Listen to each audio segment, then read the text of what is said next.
cette convention, cette grande convention,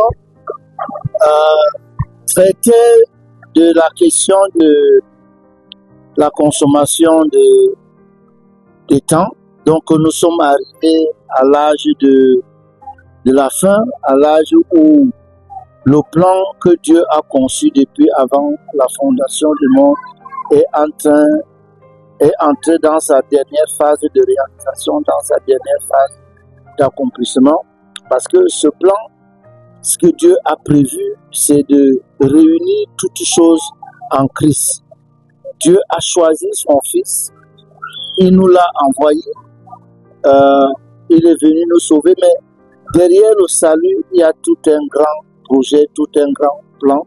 C'est que toutes choses, celles qui sont dans le ciel et celles qui sont sur la terre, soient réunies en un seul corps, c'est-à-dire Christ. Et c'est quelque chose de glorieux, quelque chose de merveilleux vers laquelle nous marchons. Et ce serait pas sage et intelligent si on est un être humain sur cette terre, alors que Dieu a le projet de réunir toutes choses en Christ, que nous soyons absents. Donc, chaque homme, et comme la vision de Garden of Life International dit, amener tout homme à devenir parfait en Christ.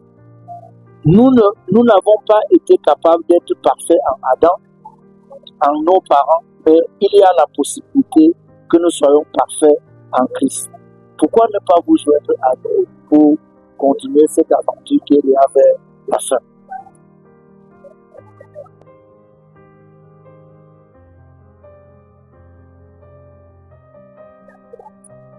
Alors, qu'est-ce qu'il faut comprendre? Il faut comprendre que Dieu n'a pas de commencement, Dieu n'a pas de fin.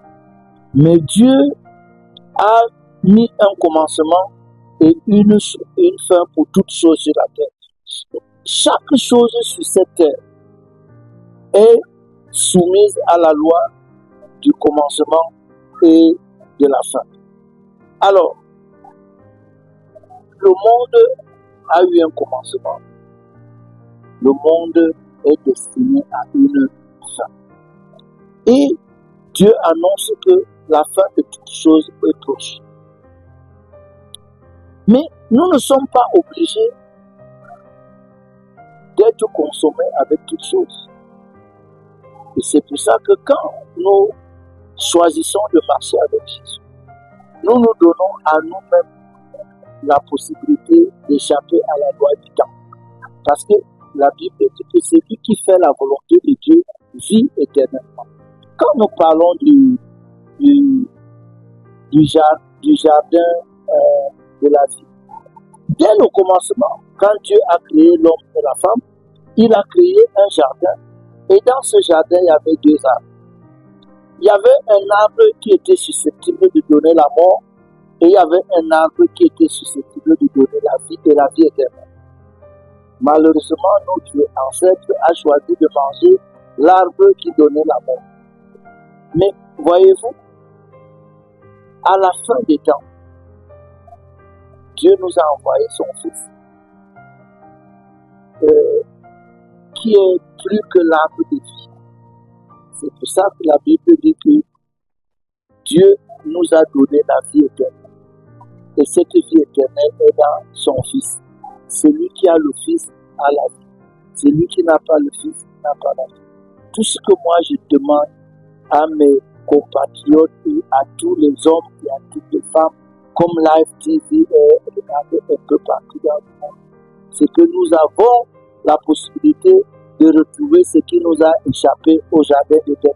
Dans la personne de Jésus, nous retrouvons la vie éternelle.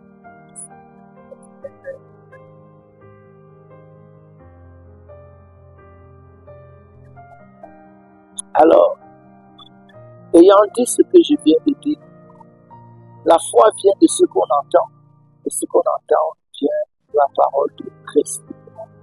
Ma première bénédiction, c'est que Dieu vous accorde la grâce d'avoir la foi. Et ayant la foi, qu'il vous accorde la vie et la vie éternelle. Et ayant la vie éternelle, qu'il vous accorde l'abondance dans cette vie. Au nom de Jésus-Christ. Amen.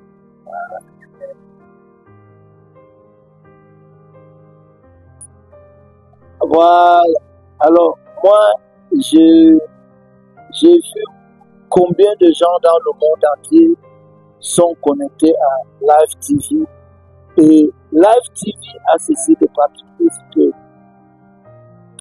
c'est une télévision qui véhicule un message unique, un message qu'on ne trouve pas vraiment partout. Parce que l'évêque de Wilson a une approche de ministère, de vie et de pratique qui est assez unique. Vous pouvez, même si vous ne vivez pas au Cameroun, même si vous ne vivez pas à Boya, je vous encourage, pas même vous encourager, je vous demande, et peut-être je peux aller plus loin, je vous ordonne de suivre Live TV. Que Dieu vous bénisse.